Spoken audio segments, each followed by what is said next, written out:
네, 오늘은 사도 바울이 로마로 압송되는 그 길에서 풍랑을 만났던 일을 함께 나누고자 합니다. 본문이 시작되는 첫 부분, 우리 12절 말씀이죠. 12절 말씀을 한 번 더 읽겠습니다. 12절 같이 읽을까요? 시작. 그 항구가 겨울을 지내기에 불편하므로 거기서 떠나 아무쪼록 베닉스에 가서 겨울을 지내자 하는 자가 더 많으니 베닉스는 그레데 항구라. 한쪽은 서남을 한쪽은 서북을 향하였더라. 아멘. 자, 바울이 예루살렘에서 잡혀 오랫동안 감옥 생활을 하고 나중에 신문을 받죠. 한 2년 정도 그렇게 받다가 나중에 로마의 황제 가이사에게 상소했기 때문에 자, 율리오라는 로마 백부장의 인도 아래서 배를 타고 로마로 가게 됐습니다. 자, 지도를 통해서 알려드린 대로 가이사랴 북쪽에, 가이사랴 북쪽이죠. 그쪽에서 시돈이라는 항구, 거기서부터 출발해서 우리 키프로스 섬이죠. 구브로 해안선을 지나 북쪽으로 연안을 따라서 크레타 섬까지, 그래서 그 밑에 있는 항구 미항에 도착합니다. 자, 그가 탄 배는 로마로 가는 알렉산드리아 배입니다. 알렉산드르는 지금 아프리카 북쪽에 있는 항구죠. 이집트입니다. 거기서 곡물을 싣고 로마로 가는 배입니다. 곡물 운반선이라고 할 수 있을 겁니다. 왜냐하면 로마의 그 당시의 통치를 보면 평야가 많지 않아요. 그래서 정복했는데 수많은 사람들을 지금처럼 농업이 발전한 시스템이 아니기 때문에 어디에서 곡물을 확보해야 되는가? 이집트거든요. 이집트의 곡창지대에서 수많은 곡물을 가지고 로마 제국의 그 수도인 그 로마시로 배송합니다. 그 곡물 운반선이었습니다. 엄청 컸겠죠. 그래서 270명의 선원들이 그곳에서 함께 이동하고 있었습니다. 자, 그런데 미항이라는 곳이 작은 항구입니다. 곡물선 큰 배인데 거기 있기에는 겨울 나기가 힘들 것 같다. 그래서 서쪽으로 60km 떨어진 베닉스라는 항구로 가겠다. 그렇게 결정을 하는데 바울이 겨울 바닷길이 위험하다. 짧은 거리인 것 같지만 대단히 위험하므로 가지 않고 여기 있는 것이 좋겠다. 이렇게 말했지만 선장과 선주가 백부장을 설득해서 출항하게 됩니다. 자, 그런데 얼마 지나지 않아 본문의 표현에 의하면 광풍을 만나게 되죠. 자, 광풍을 만나게 되는 그 구절을 봅니다. 13절, 14절 말씀인데 같이 읽을까요? 시작. 남풍이 순하게 불매 그들이 뜻을 이룬 줄 알고 닻을 감아 그레데 해변을 끼고 항해하더니 얼마 안 되어 섬 가운데로부터 유라굴로라는 광풍이 크게 일어나니. 보십시오. 처음에 불었던 바람은 순한 남풍이었다라고 합니다. 그런데 얼마 지나지 않아 이 순풍이 광풍으로 바뀝니다. 광풍은 뭐죠? 이렇게까지 표현한 건 바람이 미쳤다는 거예요. 얼마나 심하게 부는지. 지금 플로리다에 했었던 그 허리케인 정도는 아니에요. 지중해에서 그 정도 일어나지 않습니다. 그러나 그레데 섬의 중앙에 큰 이 산맥이 있는데 해발 2300m가 넘는 산이라고 그래요. 그러니까 바람이 그 꼴을 지나면서 갑자기 기온이 변하고 바람이 심하게 불면서 회오리 바람 같은 광풍이 불었다라는 거예요. 그래서 유라굴로라는 이 뜻이 유라와 굴로인데요. 이게 북쪽과 동쪽을 얘기해요. 그러니까 북동풍이 분 거예요. 유라굴로라는 것은 태풍의 이름처럼 뭐 매미 뭐 이런 게 아니라 유라굴로 자체가 북동풍을 말하는 그냥 북동풍이에요. 근데 이게 심하게 부른 거죠. 그러니까 순한 남풍이 불어서 그 바람을 타고 서쪽으로 밑으로 내려와서 베닉스로 가려고 했는데 갑자기 바람의 방향이 북동풍으로 변했습니다. 갈 수가 없게 된 거예요. 거기다가 광풍으로 바뀌어버렸습니다. 반대 방향이에요. 이런 거예요. 올라가려고 했는데 내려가게 되는 일이 벌어진 거예요. 행복하고자 하는데 불행한 일이 발생한 거예요. 다 성취할 것 같았는데 다 실패하고 망해버리는 일이 지금 발생한 거예요. 지난주에 말씀드린 대로 인생을 항해로 비유할 때 우리 삶에 이런 일들을 경험하지 않을 수가 없어요. 그게 인생입니다. 순풍인 줄 알고 열심히 노를 저으면서 내 삶에 대한 기대가 가득했는데 갑자기 광풍을 만나고 태풍을 만나면서 내 인생을 스스로 컨트롤할 수 없는 지경에 빠지게 됩니다. 삶의 위기를 만나는 거죠. 이때 우리가 할 수 있는 일이 뭔가? 아무것도 없어요. 아무것도 없을 만큼 광풍을 만나는 거예요.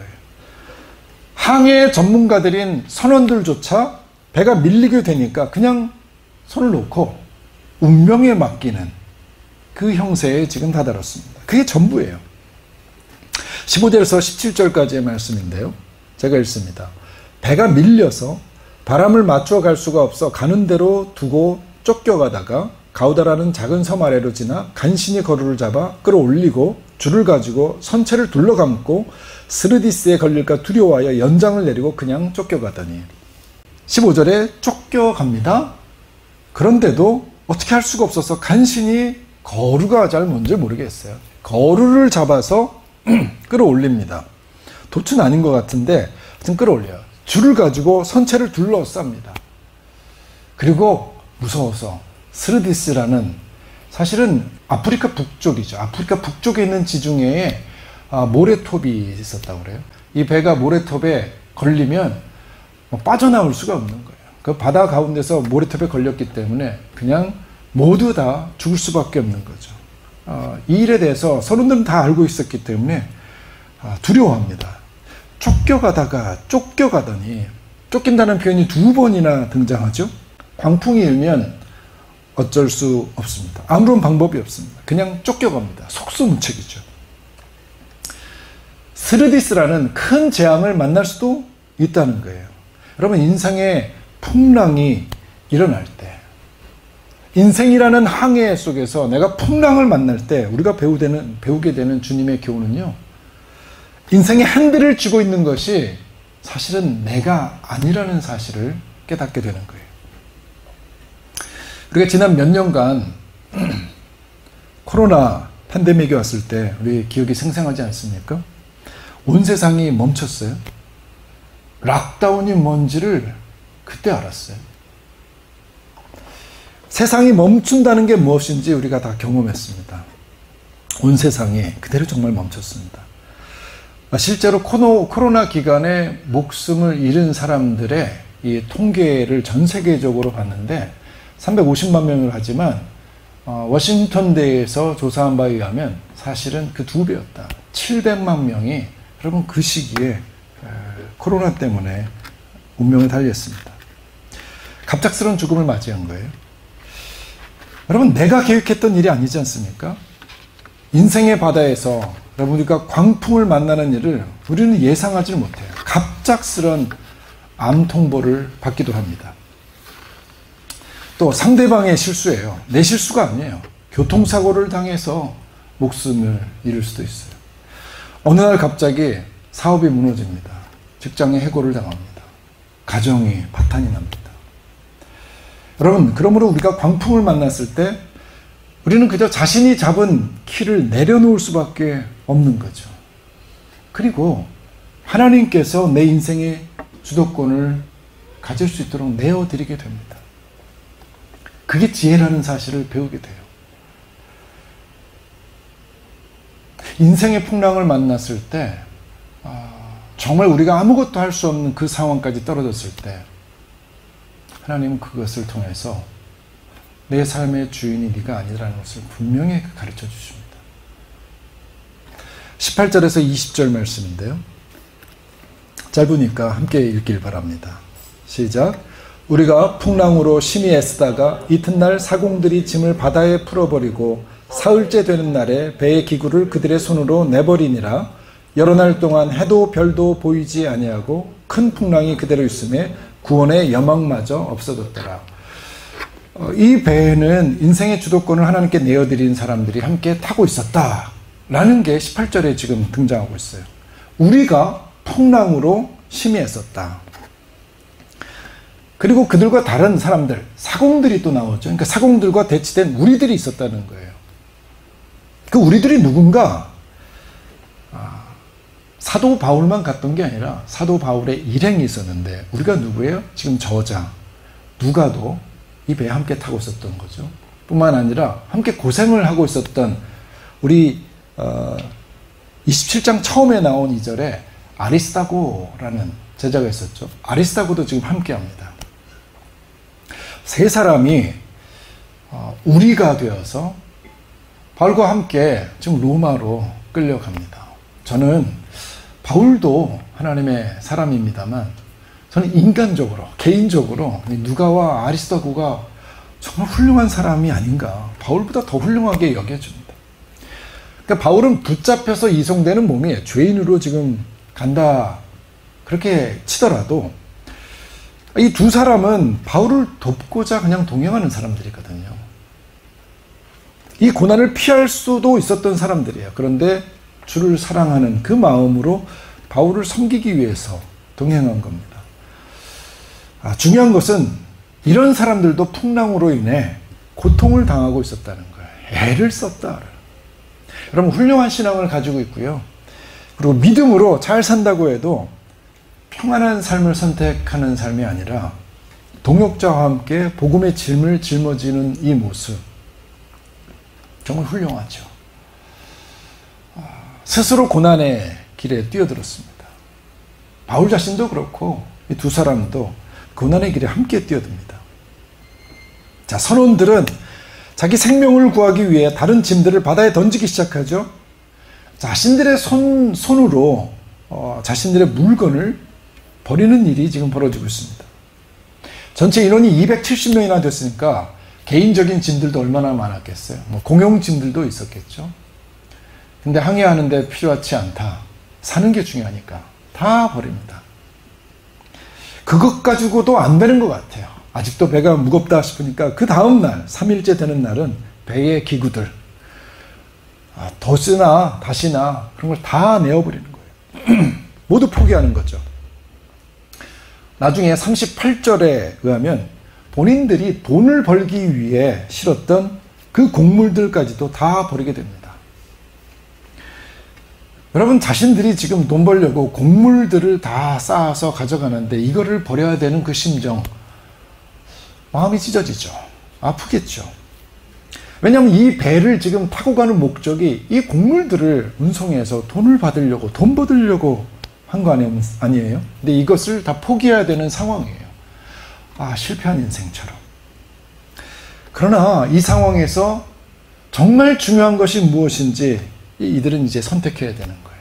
돈이냐 아니면 목숨이냐. 여러분 인생에 이 바다에서 풍랑이 일어날 때, 그 풍랑을 만날 때 그때 우리가 얻게 되는 두 번째 교훈은요, 삶의 우선순위가 분명해진다는 거예요. 무엇가 본질이고 무엇가 비본질인지 구분할 수 있게 되는 지혜를 얻어요.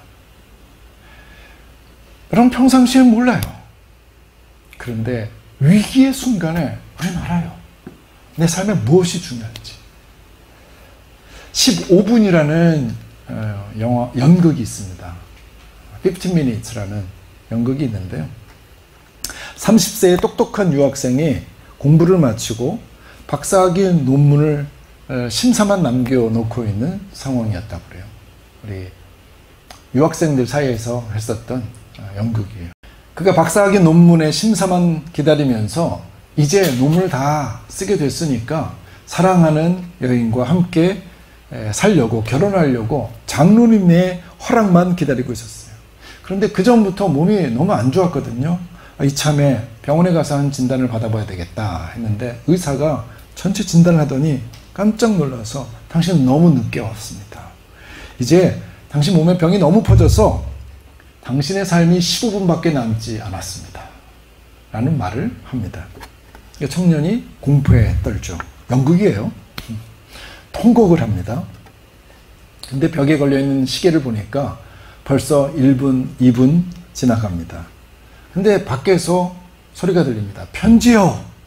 그래서 편지를 읽어봤더니 자신에게 억만장자 삼촌이 있었는데 이 삼촌이 지금 돌아가시게 되면서 자녀들이 없었던 거예요. 그래서 이 돈을 물려줄 사람이 없어서 이 조카인 이 사람에게 돈을 주기로 했다는 소식이 편지로 온 거예요.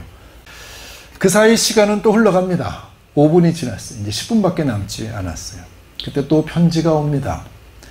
박사학위 논문이 통과되었다는 소식이 들려온 거예요. 그래서 읽고 있는데 벽시계를 보니까 또 5분이 지났습니다. 이제 남아있는 시간은 5분밖에 되지 않았어요. 또 편지가 옵니다. 사랑하는 사람의 장모님이 결혼을 허락했다는 소식이었습니다. 그 소식을 다 읽고 나니까 1분 남았습니다. 시계를 보면서 그는 죽어갔다는 거죠. 그렇게 연극이 끝이 납니다. 여러분, 인생의 항해에서 풍랑을 만날 때 우리는 무엇이 가치 있는지를 여러분 그때 분별하게 되는 거예요. 우리가 삶의 버팀목으로 삼고 있는 것이 무엇인가? 여러분, 그것을 물으시는 그 시간이 찾아온다는 거예요. 우리에게는 무엇과도 바꿀 수 없는 가장 중요한 가치가 있어요. 여러분, 그것을 우리는 위해서 쫓아가는 삶을 살죠. 그것이 무엇인가? 하나님이 우리 인생에 풍랑을 일으킬 때 그것을 보라고, 그것을 집중하라고 우리에게 기회를 주시는 거예요. 그게 뭔가라는 거예요. 억만금의 돈이냐, 학위 논문 같은 성취냐, 성공인가, 아니면 사랑하는 사람과의 결혼, 행복한 이 행복한 삶이냐. 여러분, 그것들을 가지면 여러분 쫓겨간다는 거예요. 인생이 쫓겨갑니다. 그것을 토대로 우리가 살게 되면 계속 쫓겨가다가 마지막에 그런 비참한 삶을 살게 된다는 거예요. 20절에 보니까 햇빛도 별빛도 볼 수가 없었어요. 항해하는데 해와 별을 보고 방향을 잡고 지금이 언제인지를 알 수 있죠. 햇빛을 볼 수 없어요. 별빛도 없어요. 시꺼멓습니다. 먹구름만 잔뜩 끼고 비가 내려요. 여러분, 구원의 여망, 소망이 다 없어졌다는 거예요. 죽는구나. 그러니까 다 던지는 거죠. 죽는 거예요. 그런데 여러분, 귀한 것은 삶이 아직 끝나지 않았다는 거예요. 절망이 왔지만 목숨은 아직 있어요. 그 얘기는 아직 기회가 있다는 거예요. 하나님이 눈을 뜨게 하는 그 시간이 열렸다는 거예요. 왜냐하면 하나님이 아직 데려가지 않으셨기 때문이에요. 아직은 소망이 있어요. 그러나 하나님을 발견하지 못하면서 소망을 잃고 있는 거죠. 하나님 그 시간을 우리에게 열어줘요. 특별히 주의 자녀들에게 이 시간을 열어줍니다. 네가 어떻게 쫓겨가고 있었는지를 보라는 거죠. 알렉산드리아 배를 타고 있던 사람들 중에 바울은 이 본질적인 가치를 분명히 알고 있던 사람이었어요. 어떤 것보다 생명이 중요한데 그 생명도 영원한 생명이 가장 가치 있다는 것을 바울은 알았어요. 그가 이제 선원들에게 말하는 겁니다. 자, 우리 20절, 21절 말씀입니다. 21절 말씀 함께 읽겠습니다. 시작. 여러 사람이 오래 먹지 못하였음에 바울이 가운데 서서 말하되 여러분이여 내 말을 듣고 글에 대해서 떠나지 아니하여 이 타격과 손상을 면하였더라면 좋을 뻔하였느니라. 그럼 이것을 가만히 보면 좀 아이러니한 상황 아니에요? 복음을 위해서, 사명을 위해서 목숨을 이미 바쳤던 바울이 지금 살기 위해서 쩔쩔매는 이 선원들에게 생명을 살리는 말씀을 지금 하고 있는 상황이에요. 바다에 대해서 알 수 없는, 알지도 못하는 선지식만 가지고 있는 비전문가 바울이 항해를 하면서 평생을 살았던 선원들에게 지금 항해에 대해서 얘기를 하고 있는 거예요. 되게 모순적이죠. 이것이 그들을 탓하는 얘기인가? 아니죠. 그들을 꾸짖는 말이 아니죠. 왜 내 말을 안 들었느냐가 아니에요. 다음에 할 자신의 말에 대해서 신뢰를 갖게 하고 권위를 갖게 하기 위해서 말한 거예요. 여러분이 내 말을 듣고 떠나지 않았으면 좋을 뻔했다. 그런데 이 말을 하는 목적이 뭔가? 왜 그랬느냐라는 얘기가 아니에요. 하나님이 우리한테 너 왜 그랬느냐 그렇게 묻는 게 아니에요. 그 다음에 소식은 여러분 구원을 명하고 있어요. 우리 22절부터 24절까지의 말씀인데요. 제가 읽겠습니다. 내가 너희를 권하노니 이제는 안심하라. 너희 중 아무도 생명에는 아무런 손상이 없겠고 오직 배뿐이리라. 내가 속한 바 곧 내가 섬기는 하나님의 사자가 어젯밤에 내 곁에 서서 말하되 바울아 두려워하지 말라. 내가 가이사 앞에 서야 하겠고 또 하나님께서 너와 함께 항해하는 자를 다 내게 주셨다 하였습니다. 여러분, 하나님은 우리 인생의 바다에서 풍랑을 만나 절망 가운데 빠진 우리들에게 바울을 통해서 말씀하시는 거예요. 이제 안심하라. 이제 두려워하지 말라. 내가 너와 함께 한다. 생명을 두려워하는 사람에게 생명을 바친 사람을 통해서 안심하라. 구원하겠다라는 거예요. 여러분, 사명을 가진 사람은 죽음을 두려워하지 않아요. 그리고 죽음을 두려워하지 않는 사람을 통해서 하나님이 생명을 살리는 말씀, 구원을 선포하세요. 예수 그리스도께서 죽음을 두려워하지 아니하고 우리를 위해서 십자가를 지시고 돌아가셨을 때 죽음을 두려워하는 우리가 그 생명을 던지고 사는 거예요. 여러분, 우리는 사명을 발견한 자는 수명을 따라 살지 않아요. 정말 예수 믿고 성령 체험한 사람은 점집에 한번 가보세요. 점이 안 나와요. 여러분, 인생에 여러분 계산대로 확률대로 사는 사람들이 아니에요. 하나님이 사명을 주시면 죽어도 살아요. 내 삶에 사명이 있는가가 중요한 거예요. 돈과 여기서의 사회 행복, 성공을 쫓아가면요, 쫓겨가다가 광풍을 만났을 때 내 모든 것들을 잃어버리게 되는 거죠.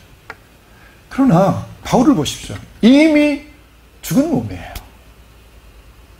생명을 바친 사람이에요. 하나님이 이 사람을 통해서 일하기 시작했어요. 뿐만 아니라 어떤 사람이요? 같이 항해는 270명을 바울에게 다 주셨다고 그래요. 그들의 생명을 구원을 시키겠다.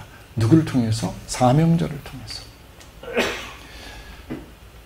여러분, 우리가 두바이 땅에 있어요. 여기 왜 있어요?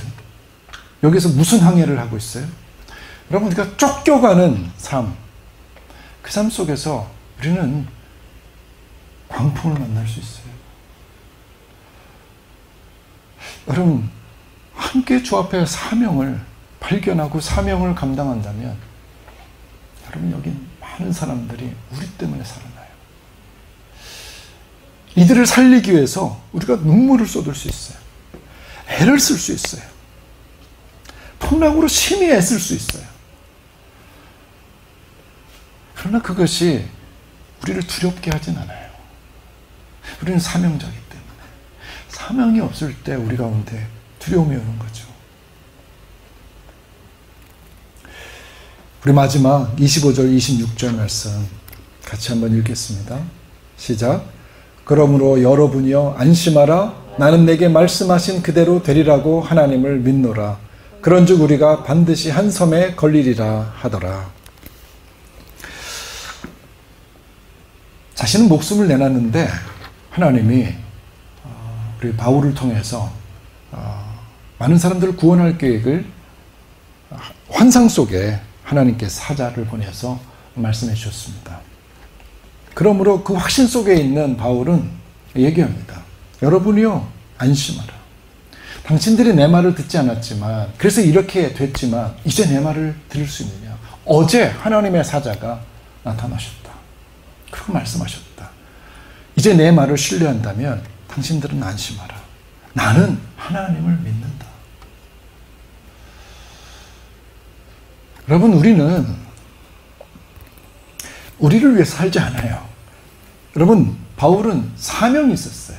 가이사랴에게 가서 복음을 증거할 사명이 있었어요. 그 사명을 가진 사람은 자신을 위해 살지 않잖아요. 여러분, 270명이 죽어가는 상황에서도 죽지 않는다. 나만 죽지 않는 것이 아니라 사명 가진 나로 인해서 당신들도 죽지 않는다. 안심하라. 여러분, 이게 우리의 고난이죠. 여러분, 이것이 우리의 능력이죠. 요 근래 계속 기도하면서 아파요. 우리 가운데 아픔이 있어요. 하나님께 기도하는 거예요. 하나님, 제가 주 앞에 사명자면 아버지 하나님, 이 아픔 속에서 우리를 구원해 주십시오. 이 비전교회가 하나님이 함께 하시는 그럼 알렉산드리아 배가 되게 해주십시오. 사명을 감당하는 배가 되게 해주십시오. 우리가 모든 것들을 잃어버려도 예수 그리스도를 붙잡는 사람들이 되게 해주십시오. 여러분, 내가 죽는 것이 아니라 여러분들이 사는 것이죠. 그래서 우리 사명을 가진 자가 깨어날 필요가 있습니다. 하나님은 당신의 말씀의 약속을 지키신 분이에요. 우리에게 살 이유가 있는 거예요. 여기 있어야 될 이유가 있는 거예요. 그 이유를 발견하면 어떤 일에서도 여러분, 우리는 절망하지 않아요. 광풍이 불어도 내가 여기 있어야 될 이유가 있기 때문에 주 앞에 나갈 수 있죠. 마지막 이렇게 이야기를 끝냅니다. 오늘 본문은 그런즉 우리가 반드시 한 섬에 걸리리라 하더라. 여러분, 로마에 간다는 얘기가 아니에요. 바울은 얘기하는 거예요. 이렇게 해서 우리는 로마에 갈 것입니다가 아니에요. 한 섬에 걸릴 것이다. 이 광풍의 끝이 우리가 원했던 로마의 목적지는 아니다. 그런데 한 섬에 걸릴 것이다. 그리고 다시 어려운 10나흘째 되는 날 밤에 어려운 시기를 계속 겪어요. 시험이 계속 와요. 그런데 한 섬에 걸립니다. 예수 믿고 만사형통이 아니라 내가 원했던 삶이 아니라 한 섬에 걸려요. 그런데 그 섬을 통해서 로마까지 가는 사명의 길을 가는 거죠. 하나님은 우리를 그렇게 인도하세요. 처음부터 이탈리아 항에 도착하면 좋겠는데 한 섬에 걸려요. 그게 하나님의 여정이에요. 그 속에서 또 다른 놀라운 일들을 하나님께서 행하십니다. 하나님이 살아있음을, 그리고 이들이 정말 하나님을 믿게 할 만한 놀라운 일을 준비하세요. 우리는 알 수 없습니다. 우리 인생 속에 우리의 인생의 방향키를 우리가 잡았다고 생각하지만 하나님 그것을 놓기를 원하세요. 언제? 광풍이 필요한 거예요. 내 삶의 길을 내가 감당할 수 없다고 여길 때 우리는 하나님께 내어드려요. 그리고 하나님을 이끄시고 그리고 우리에게 구원을 명하세요. 여러분은 여러분 혼자만의 삶을 살고 있는 게 아니에요. 이왕 주를 믿기 시작하면 여러분을 통해서 수많은 사람들을 살리고자 하는 하나님의 계획이 있어요. 그 계획이 완수되기 전까지 여러분은 죽지 않아요. 여러분들 절망할 필요가 없어요. 어려울 수 있어요. 광풍을 따라서 힘겨운 싸움을 할 수 있어요. 그런데 여러분, 하나님이 우리를 세워주세요. 주님, 우리를 살리세요. 나는 믿노라. 나는 믿노라. 이 항해의 길에 우리를 보살피십니다. 뿐만 아니라 로마까지 가는 영원한 생명까지 얻게 하시는 하나님의 축복이 우리를 기다립니다. 할렐루야. 힘내십시오. 용기를 가십시오. 견디십시오. 그리고 주 앞에 기도합시다. 하나님은 우리를 사랑하시는 아버지. 지금 우리의 클래스가 초등학교인지 중학교인지 고등학교인지 모르겠어요. 그러나 큰 광풍이 일어날 때 하나님 우리를 성숙시켜 주시고 크게 자고 일어나면 1cm 1cm 자라는 그 아이들처럼 우리를 성장시키시고 나는 믿노라. 우리 주 앞에 우리 항해자 이 찬양을 다시 한번 고백하면서 찬양하면서 주 앞에 고백하며 나갑시다.